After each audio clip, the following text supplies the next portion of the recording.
Chapter 2 of Magic Tree House Ghost Town at Sundown. Chapter 2, Rattlesnake Flats. The air was hot and dry. Jack and Annie peeked outside. The treehouse had landed in a lone tree on a prairie. The sun was low in the sky. Right in front of them was the town from the cover of the book. In real life, it looked empty and, spooky. To one side of the town was a patch of ground with several tombstones. "Eee, that's creepy," said Annie. "Yeah," said Jack. He took a deep breath. "What's our riddle say?" Annie held up the ancient scroll and she unrolled it. Then she and Jack read together.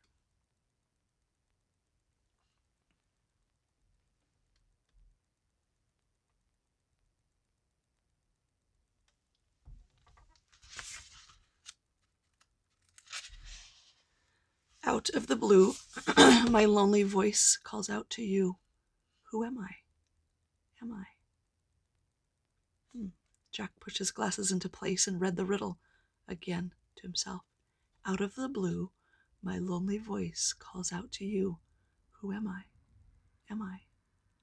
There must be a mistake, he said. Am I is written twice. Well, I don't hear any voices now, Annie said as she looked out the window. There were no human sounds at all, only the buzzing of flies and the whistling of the dry wind. Let's look at the book, Jack said, and he opened the book. The pages were yellowed with age. He found a picture of the town and read the words beneath it out loud. This part is true. In the 1870s, Rattlesnake Flats was a rest stop for the stagecoach that carried passengers from Santa Fe, New Mexico to Fort Worth, Texas. When the creek dried up, everyone left. By 1880, it was a ghost town. Wow, a ghost town, said Annie, her eyes wide.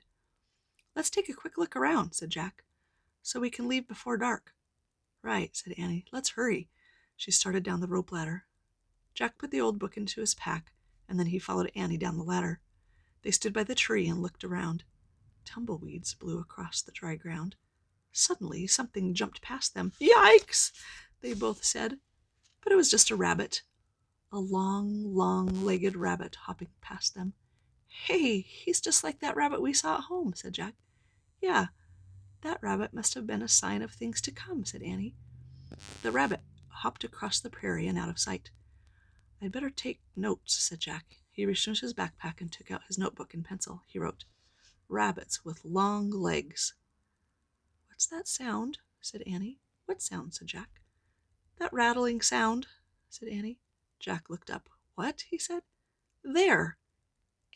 Annie pointed to a rattlesnake. It was about 100 feet away. It was coiled up and rattling. Jack took one look at the snake and ran. Annie ran too.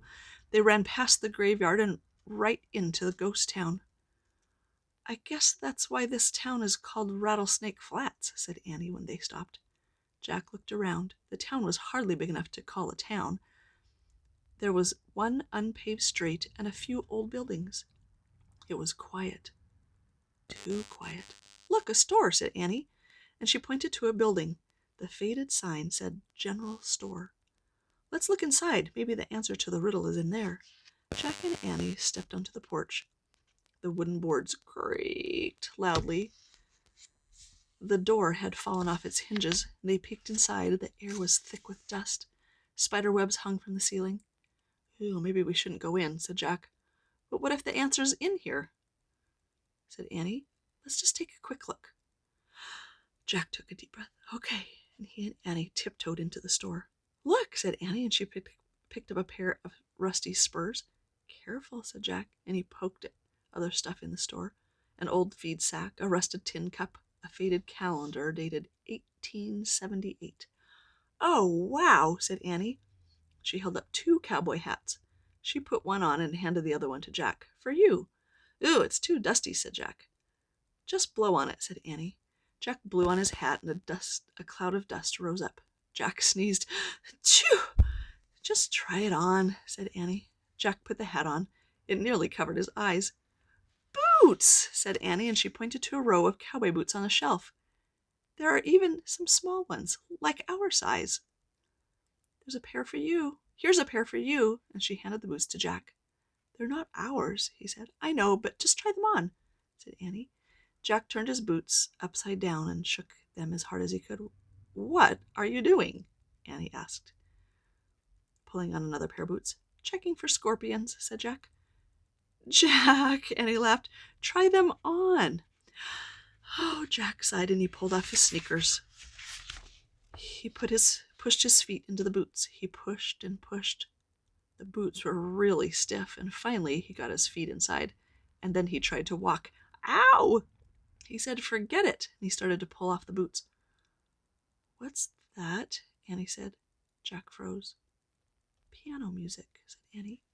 Maybe it's the voice in the riddle. Come on. Jack threw his sneakers into his backpack and hobbled after Annie.